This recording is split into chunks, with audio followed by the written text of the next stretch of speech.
For some analysis, let me turn to Adrian Hemond. He's the CEO of Grassroots Midwest and joins me from Lansing, Michigan. Adrian, let me begin with this Arab American boycott vote or protest vote or uncommitted vote, whatever you'd like to call it.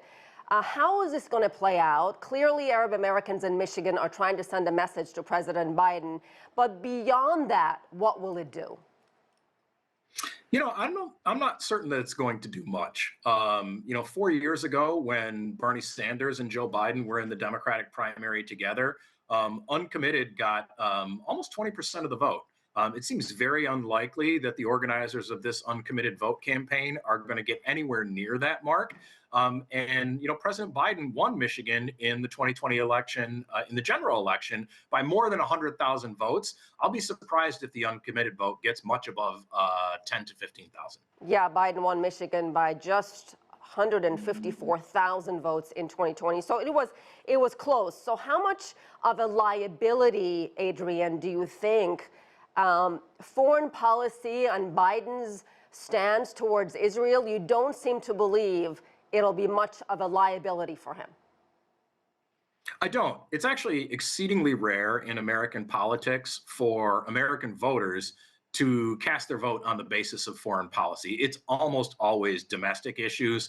The rare exceptions have been when the United States has been directly involved in some sort of foreign war, like the Iraq War. That motivated voting behavior, but U.S. support for a foreign ally is unlikely to motivate voting behavior as much as the economy or crime or immigration. Well, let's talk about those issues. For Black Americans, for young voters, what is most important for them?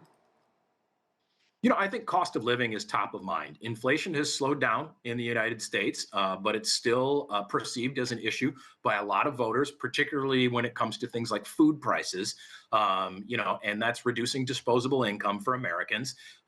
Inflation has slowed down, but public attitudes around economic indicators always lag the indicators themselves. And that's a potential soft spot for the president going into his reelection.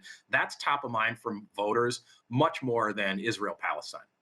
If Democratic critics of President Biden, Adrian, keep their promise and punish him in the November general election by boycotting voting for him, will it in fact benefit President Trump, who I know you remember imposed a travel ban on millions of Muslims and their access to getting into America? I'm just going back to the Arab Americans. Do they understand that Trump could actually be worse for them than President Biden?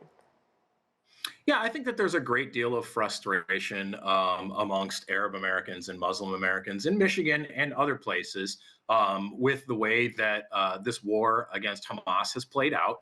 And neither of the political parties is really offering them what they see as a path towards a cessation of hostilities. So whether they vote for President Biden or they vote for President Trump or they stay home, they perceive this as not having a good option. It's a very small slice of the electorate, but they feel homeless right now.